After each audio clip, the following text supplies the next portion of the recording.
Daniel had always considered himself lucky. After 8 years of marriage, he still felt that flutter when Rebecca walked into a room. She was ambitious, driven, and passionate about her career in marketing, qualities that had drawn him to her in the first place. So when she started working late nights 3 months ago, he didn't question it. She'd mentioned a major account, something about a pharmaceutical company rebranding. It made sense. "Don't wait up," became her nightly refrain. "This campaign is killing me, but the bonus will be worth it." Daniel would kiss her forehead, already in bed by the time she slipped in around midnight, smelling of expensive perfume and exhaustion. He trusted her completely. That was his first mistake. On a rainy Tuesday evening, Daniel's laptop decided to die spectacularly, the screen flickering before going completely black. He had a presentation due the next morning for his architecture firm, and panic set in immediately. Rebecca had already left for the office, or so she'd said, so he grabbed her laptop from her home office, assuming she wouldn't mind. They'd always had an open-door policy with technology. No secrets, no passwords they didn't share. The laptop opened to her email account, still logged in. Daniel wasn't snooping, he had no reason to, but as he went to open a new browser window, he noticed her drafts folder had a small red notification. Curiosity got the better of him. Maybe she'd started an email to him and forgotten to send it. What he found made his blood run cold. The draft was scheduled to send Friday at 8 p.m. The subject line read, "Counting the hours until I see you again." Daniel's hand trembled as he clicked it open. "My darling Vincent, these stolen moments with you are the only thing keeping me sane. When you touch me, I forget everything, my responsibilities, my guilt, even my own name. The apartment you helped me find has become our sanctuary, the only place I feel truly alive. I know this is complicated, but I can't stop. I won't stop. Saturday night, when he thinks I'm at that conference in Boston, I'll be in your arms instead. I've never felt this way about anyone, not even when I said I do 8 years ago. That was obligation. This is passion. See you tomorrow night at our place. Forever yours, R." Daniel read it 3 times, each word cutting deeper than the last. Vincent. An apartment. Saturday night. The Boston conference he'd helped her pack for last weekend, even driving her to the airport, waving as she disappeared through security. She'd never gotten on that plane. His chest constricted, making it hard to breathe. The woman he'd built a life with, the woman he'd supported through graduate school, through her father's death, through every triumph and failure, she was a stranger. How long had this been going on? Who was Vincent? With shaking hands, Daniel began searching through her laptop. He felt dirty, invasive, but the betrayal numbed any guilt. Her browser history revealed frequent searches for luxury apartments downtown from 2 months ago. Her credit card statements, she'd left her banking app logged in, showed recurring charges to a property management company. $4,000 a month for a place he knew nothing about. Then he found the photos. Not explicit, but damning. Rebecca in a sleek black dress he'd never seen, laughing in a dimly lit restaurant. Rebecca toasting with champagne in what looked like a modern apartment, floor-to-ceiling windows behind her. And in several photos, a man's hand on her shoulder, her waist. The photos were cropped, but Daniel could see enough. Expensive suit. Gold watch. Authority. He pulled up her company directory on his phone, scrolling through the executive team. There. Vincent Carrington, Chief Marketing Officer. Her boss. The man who'd given her the big account she'd been so stressed about. Everything clicked into place with sickening clarity. The late nights weren't about work, they were about him. The new lingerie she'd blamed on a sale. The sudden interest in a gym membership. The way she'd become protective of her phone, taking it everywhere, even to the bathroom. Daniel sat in the dark of her office, the laptop screen casting blue light on his face, and felt his world crumbling. 20 minutes ago, he'd had a wife, a marriage, a future. Now he had questions, rage, and a scheduled email that would send in 3 days, a message she'd never meant for him to see. He needed to know more. He needed to see this apartment, this sanctuary she'd built with another man. But more than that, he needed to understand how the woman he loved had become someone capable of such profound deception. Daniel copied the property management company's name and began a new search, his architect's mind already planning. He wouldn't confront her yet. Not until he knew everything. Not until he held all the cards. The rain hammered against the windows as he worked, and somewhere in the night, Rebecca was probably with Vincent, living a life that had nothing to do with the man waiting at home. His wedding ring suddenly felt heavy on his finger. Daniel called in sick the next morning, something he hadn't done in 5 years. Rebecca had already left before sunrise, another early meeting, so he didn't have to explain the dark circles under his eyes or the hollowness in his voice. He'd spent the entire night going through her laptop, building a timeline of betrayal. The property management company, Prestige Urban Living, had an office downtown. Daniel drove there at 9 o'clock sharp, wearing his best suit and his most confident smile, even though he felt like he was made of broken glass.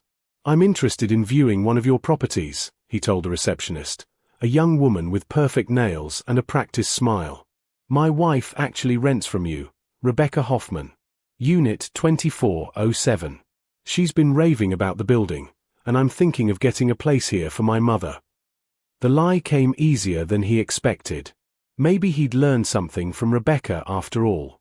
The receptionist's smile never wavered as she typed into her computer. "Oh yes, Ms. Hoffman. Lovely tenant. Very quiet. Unit 2407 is a one-bedroom, but we have a similar layout available on the 19th floor if you'd like to see." "Actually," Daniel interrupted, his heart pounding, "my wife mentioned she might have left some documents there yesterday. Would it be possible to retrieve them? She's in back-to-back meetings all day." The receptionist hesitated. This was outside protocol, and Daniel could see her weighing options. He pulled out his wallet, showing her his driver's license with the same last name as Rebecca's lease. "I really wouldn't ask, but she needs them for a client presentation this afternoon. I'd be saving her career." He added his most charming smile, the one that had won Rebecca over on their first date. 5 minutes later, he held a key card to Unit 2407, promising to return it within the hour. The building was everything Rebecca would love: modern, expensive, dripping with the kind of luxury she'd always wanted but they couldn't quite afford on Daniel's architect's salary alone. The elevator was mirrored, and he caught his reflection, a man who looked like he hadn't slept, eyes red-rimmed, jaw clenched. He barely recognized himself. The 24th floor hallway was silent, carpeted in thick grey that swallowed sound. Unit 2407 was at the end, corner unit. Premium. Of course. Daniel's hand shook as he held the key card to the reader. The lock clicked green, and he pushed the door open. The apartment was beautiful. Floor-to-ceiling windows overlooked the city, flooding the space with morning light. Hardwood floors, designer furniture, abstract art on the walls. The kitchen was granite and stainless steel, barely used. A bottle of expensive wine sat on the counter next to 2 glasses. But it was the bedroom that destroyed him. The bed was unmade, sheets tangled. A man's watch lay on the nightstand, gold, expensive, engraved with initials VC on the back. Rebecca's perfume hung in the air, mixed with cologne he didn't recognize. On her side of the bed, God, she had a side of the bed here, sat a framed photo turned face down. Daniel picked it up with numb fingers. It was their wedding photo. She'd brought their wedding photo to the apartment where she betrayed him, then turned it face down so she wouldn't have to look at it while she was with him. The cruelty of it stole his breath. Daniel sank onto the bed, surrounded by evidence of Rebecca's double life. The closet held dresses he'd never seen, shoes still in boxes, lingerie with tags still attached. A whole wardrobe for a woman who didn't exist outside these walls. In the bathroom, 2 toothbrushes. His and hers. A mockery of domesticity. He found more in the bedside drawer, receipts for romantic dinners, ticket stubs from shows she told him were client events, a birthday card addressed to "My Love" in masculine handwriting. Vincent's handwriting. The card was dated last month, Rebecca's 34th birthday. Daniel had thrown her a surprise party. Apparently, she'd celebrated twice. His phone buzzed. A text from Rebecca, stuck in meetings all day. Order takeout for dinner, don't wait up. Love you. Love you. The words she typed while sitting in an office with a man she was actually sleeping with. Daniel's hands clenched into fists. He photographed everything: the apartment, the receipts, the watch, the wedding photo turned face down. Evidence. His lawyer would need evidence. Then he noticed a laptop bag tucked beside the dresser. Rebecca's work bag, the expensive leather one she carried everywhere. Inside, he found her work laptop and, beneath it, a folder labeled Confidential, Carrington Account. Curious. Daniel opened it. Inside were contracts, marketing proposals, budget projections. But one document stopped him cold. It was an internal memo, dated 2 weeks ago, from Vincent Carrington to the HR director, Restructuring Marketing Department. Recommend termination of Rebecca Hoffman, effective end of Q4. Performance adequate but position redundant post-acquisition. Severance package, standard. Daniel read it twice, then 3 times. Vincent was planning to fire her. The man she'd destroyed her marriage for, the man she'd rented a secret apartment with, was going to terminate her employment in 6 weeks. Did she know? He kept reading. There was more, emails between Vincent and someone named Christine, discussing Rebecca in clinical terms. She's useful for now, but getting too attached. Need to phase her out personally and professionally before she becomes a problem. Another email, more recent: the wife is getting suspicious. Time to simplify things. Doesn't know about the restructuring yet. Better to cut all ties cleanly. Vincent had a wife. Vincent was using Rebecca. And Rebecca had no idea that her grand passion was just a diversion for a man who was planning to discard her like a used tissue. Daniel should have felt vindicated, but instead, he felt sick. As much as Rebecca had betrayed him, seeing her being manipulated by someone she thought loved her brought no satisfaction. She was about to lose everything: her lover, her job, her marriage, and she didn't even see it coming. His phone rang. Rebecca. He stared at her name on the screen, this woman he thought he knew, and let it ring. What would he say? That he'd found her sanctuary? That her perfect affair was built on lies just like their marriage? The call went to voicemail. Seconds later, a text: just wanted to hear your voice. Miss you. Daniel looked around the apartment one last time, at the life she'd built in shadows, and made a decision. He wouldn't just confront her. He would wait, watch, and let her world collapse naturally. Then she'd understand what it felt like to lose everything. He pocketed Vincent's watch and left the apartment exactly as he'd found it, immaculate on the surface, rotten underneath. Just like their marriage. Daniel returned home in a daze, Vincent's gold watch burning in his pocket like a coal. He'd returned the keycard, thanked the receptionist with a smile that felt like it belonged to someone else, and driven through the city seeing nothing but the ruins of his marriage reflected in every window. The house felt different now. What had been their home, their sanctuary filled with shared memories, was just a stage where Rebecca performed the role of faithful wife. He walked through rooms with new eyes. The kitchen where she'd kissed him goodbye this morning was where she'd lied about early meetings. The living room where they'd watched movies cuddled on the couch was where she'd taken calls from Vincent, stepping onto the patio when the conversation got too intimate. Every surface was contaminated with deception. Daniel poured himself a whiskey, 10 in the morning, but he was past caring, and opened his laptop. He uploaded all the photos from the apartment to a secure cloud drive, organized the evidence methodically. The architect in him appreciated structure even in chaos. Bank statements. Photos. The scheduled email. The memo about her termination. Vincent's emails about simplifying things. His phone rang again. This time, it was his best friend Connor. "Hey man, still sick? You never call out." Connor's voice was concerned. Daniel almost told him everything right there, but something stopped him. "Yeah, just a bug. Should be fine tomorrow." "Listen, I meant to tell you earlier, I saw Rebecca last week. Downtown, Thursday night around 9.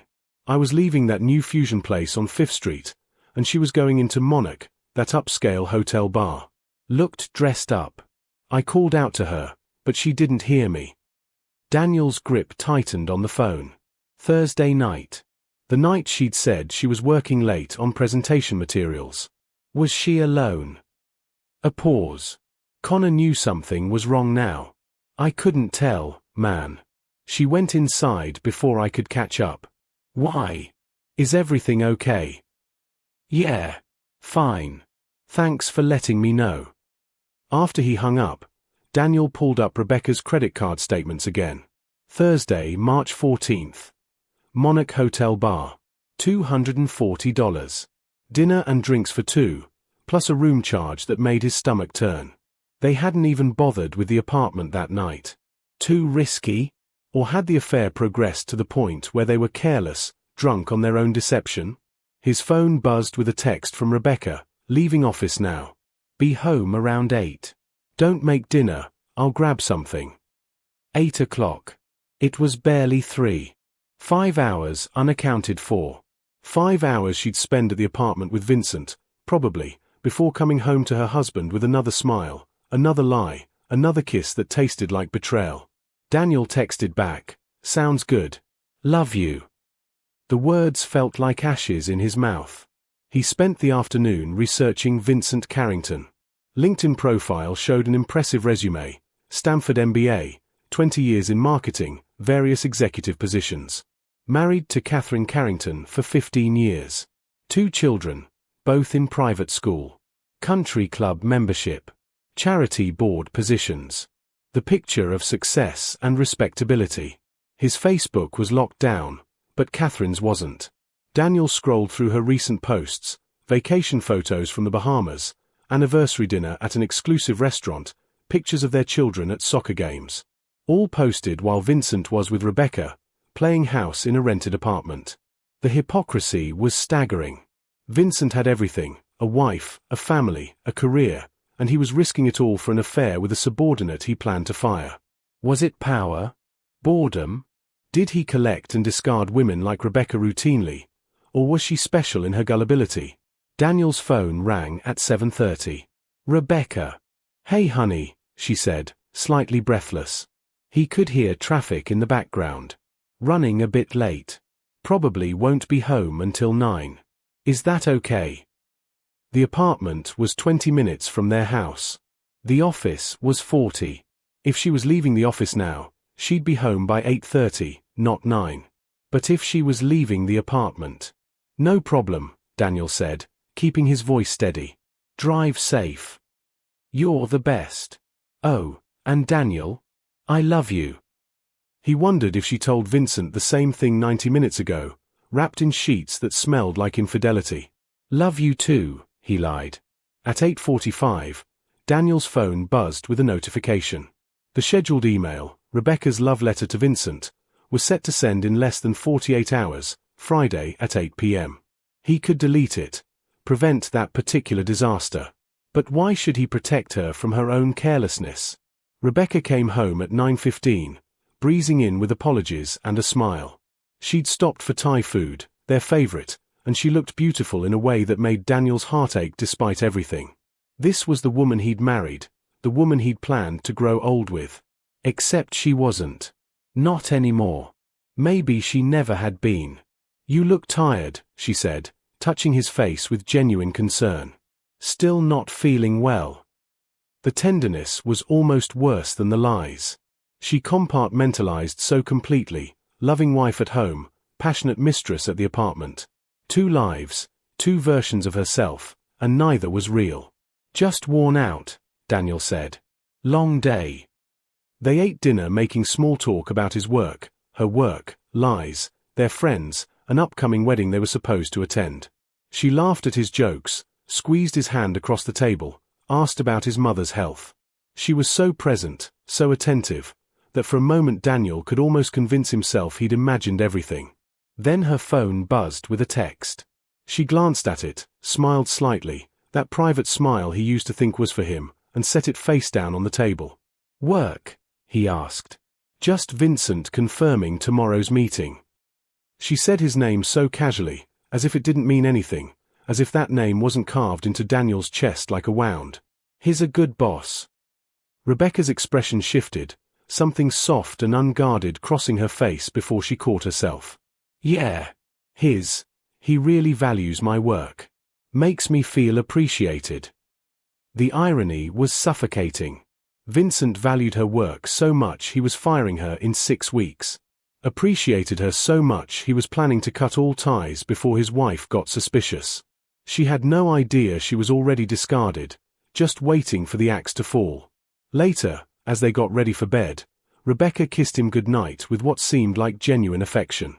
"I know I've been distracted lately," she said, "but things will settle down soon.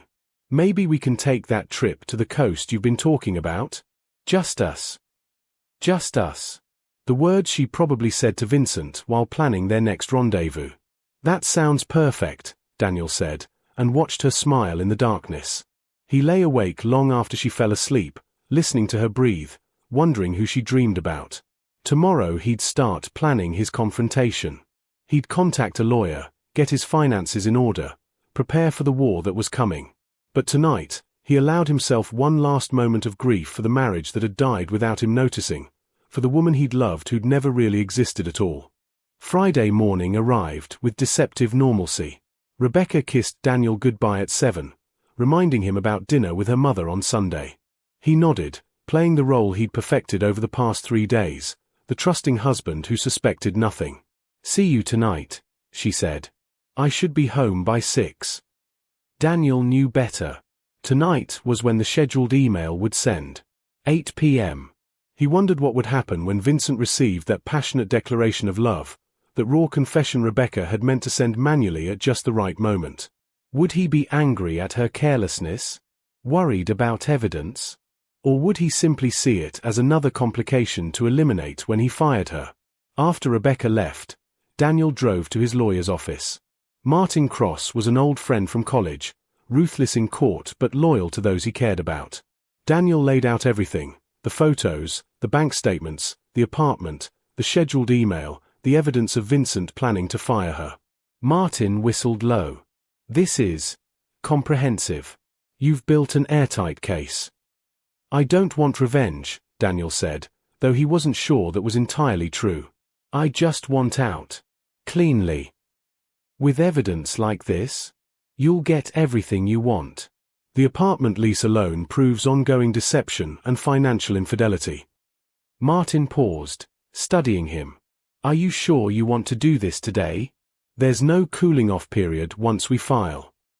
Daniel thought about Rebecca turning their wedding photo face down in another man's bed. "I'm sure." Back home, he began the mechanical process of separation. He opened a new bank account, transferred half their savings, changed passwords on his personal accounts, started making lists: who gets the furniture, the art, the ridiculous espresso machine they'd bought in Italy. Dividing a life was surprisingly procedural. At 4 p.m., his phone rang. Unknown number. "Mr. Hoffman." A woman's voice, professional but strained. "This is Catherine Carrington. I think we need to talk about our spouses." Daniel's blood went cold. "How did you get this number?" "I'm resourceful when I need to be. And right now, I need to be." She sighed. "Can we meet? There's a coffee shop on Maple Street, the Daily Grind. 30 minutes. Daniel almost said no, but curiosity won. "I'll be there." Catherine Carrington was exactly what he expected. Polished, elegant, wearing her pain like expensive jewelry. She sat in a corner booth, untouched latte in front of her, and gestured for him to sit. "I've known about the affair for 6 weeks, she said without preamble. "I hired a private investigator. I have photos, recordings, everything. I've been waiting for the right moment to burn his life down." "Why tell me?" "Because your wife is about to get a very harsh awakening, and you deserve to know the full story." Catherine pulled out her phone, showed him screenshots. Texts between Vincent and another woman, not Rebecca. "Meet Christine Valdez, marketing director at our biggest competitor. Vincent's been feeding her confidential information, including your wife's campaign strategies." The affair with Rebecca? That was just cover. A distraction while he committed corporate espionage. Daniel stared at the messages. "Rebecca doesn't know. Rebecca is a pawn. Vincent used her for access to internal documents, for credibility when he needed an alibi for late nights. Christine is who he's actually leaving me for. They have a condo in Miami, bought 6 months ago. Catherine's smile was bitter. Your wife isn't his grand passion. She's his useful idiot. The cruelty of it was staggering. Rebecca had risked everything, her marriage, her integrity, her career, for a man who viewed her as a tool. There's more, Catherine continued. The restructuring that's supposedly eliminating Rebecca's position? That's Vincent covering his tracks. He's moving to Christine's company next quarter, taking Rebecca's work with him. She'll be fired and have no idea she was robbed. When are you going to expose him? Monday. I'm filing for divorce and reporting him to the SEC for corporate espionage. His career will be destroyed. His reputation will be ash. She met Daniel's eyes. I thought you'd want to know before your wife's world implodes. Professional courtesy, from one betrayed spouse to another. Daniel drove home in a fog. Rebecca wasn't just an adulteress, she was a victim of a con she didn't even recognize. Part of him wanted to warn her, but a larger part remembered the wedding photo face down, the lies, the months of deception. She'd made her choices. Now she'd live with the consequences. At 7 p.m., Daniel's phone buzzed. Text from Rebecca, running late, be home by 8:30. Order pizza. She was probably at the apartment, getting ready for her evening with Vincent, unaware that the email was about to send, that Catherine was preparing to destroy them both, that Daniel knew everything. He texted back, sure. See you soon. At exactly 8 p.m., his phone chimed. The scheduled email had sent. Daniel imagined Vincent's phone lighting up with Rebecca's confession of love, her promises of forever, her naive belief in their future.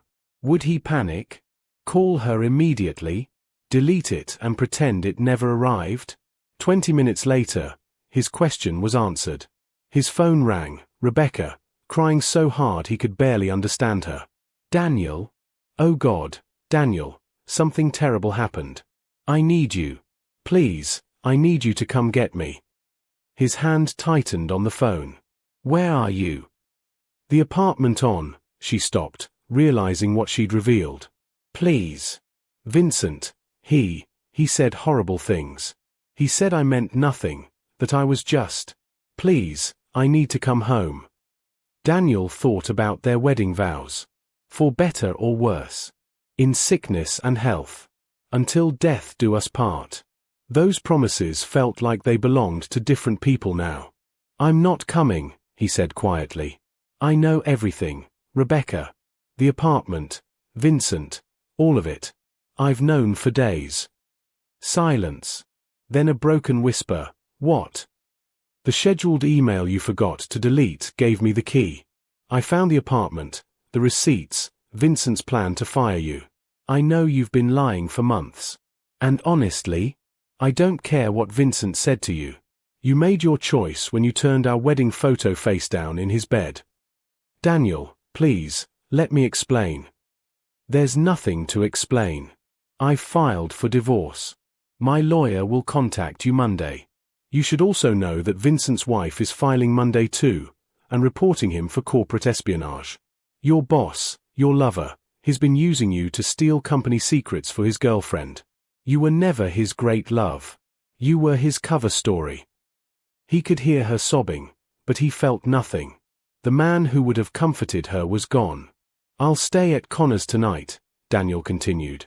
You can stay in the house until we sort out the details. But we're done, Rebecca. We've been done since the moment you chose him. I love you, she choked out. I made a mistake, but I love you. Please don't do this. You loved me so much you rented an apartment to sleep with your boss. You loved me so much you lied every day for months. That's not love. I don't even know what that is. He hung up and blocked her number. 3 weeks later, Daniel sat in his new apartment, modest, clean, his, and read the news article on his tablet. Marketing executive Vincent Carrington arrested for corporate espionage. The photo showed Vincent in handcuffs, his face carefully blank as FBI agents led him from his office building. The article detailed everything: the stolen strategies, the confidential information sold to competitors, the affairs used as cover. Rebecca's name wasn't mentioned, protected by her status as a victim, but Daniel knew she was reading this somewhere, understanding the full scope of her mistake. Catherine had been thorough. Vincent faced federal charges, his assets frozen, his reputation destroyed. Christine Valdez was named as a co-conspirator. The Miami condo, the offshore accounts, the trail of deception, all of it exposed in clinical detail. Daniel's phone buzzed. Connor, checking in as he had every day since Daniel told him everything. You see the news? Yeah. Catherine doesn't do anything halfway. How are you doing? Really? Daniel considered the question. The first week had been agony, anger, grief, betrayal all mixed together until he couldn't tell them apart. He'd thrown himself into work, accepting every project, staying at the office until exhaustion made sleep possible. But slowly, something unexpected had emerged, relief. I'm okay, he said, and meant it. Better than okay, actually. He'd heard about Rebecca through mutual friends. The company had terminated her employment the day after Vincent's arrest. Guilty by association, they'd claimed, though they couldn't prove she knew about the espionage. She'd lost her job, her lover, her marriage, and her reputation in 72 hours. Some friends said she'd moved back to her mother's place upstate. Others said she'd left the country. Daniel didn't ask for details. The divorce had been swift. With the evidence Daniel provided, Rebecca's lawyer advised her to settle rather than fight. She got the house. Daniel didn't want it, couldn't stand the thought of living there, and half the remaining assets. Daniel got his freedom and his self-respect. You going to that work thing tonight? Connor asked. The gallery opening. Daniel had forgotten. His firm was showcasing designs at a local art gallery, networking event for potential clients. The old Daniel would have brought Rebecca, her charm and beauty an asset in social situations. The new Daniel hesitated. Come on, man, Connor urged. You can't hide forever. Besides, you designed 3 of the buildings they're featuring. You should be there. That evening, Daniel stood in front of his design for the Riverside complex, accepting congratulations from colleagues and strangers. Architecture had always been his refuge, the one place where problems had solutions, where blueprints became reality through patience and precision. Maybe rebuilding his life could work the same way. Impressive work. A woman appeared beside him, early 30s, kind eyes, genuine smile. The way you incorporated the natural landscape instead of fighting it, it's thoughtful. They talked about design philosophy, about the city's growth, about everything except personal history.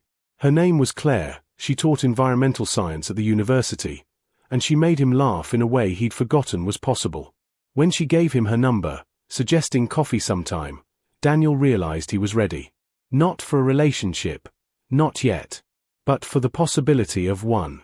For a future that wasn't defined by Rebecca's betrayal. That night, back in his apartment, Daniel pulled Vincent's gold watch from his desk drawer. He'd kept it as evidence initially, but now it felt like a relic of a war that was over. He should mail it to Vincent's lawyer, return it to its rightful owner. Instead, he dropped it in the trash. His phone chimed, an email from an unknown address. Against his better judgment, he opened it. Daniel, I don't expect you to read this. I don't expect forgiveness. But you deserve the truth, even if it's too late. I was selfish, broken, and stupid. Vincent made me feel important, valued, seen, everything I'd convinced myself I wasn't getting at home. But that was my failure, not yours. You were always enough. I was the one who wasn't.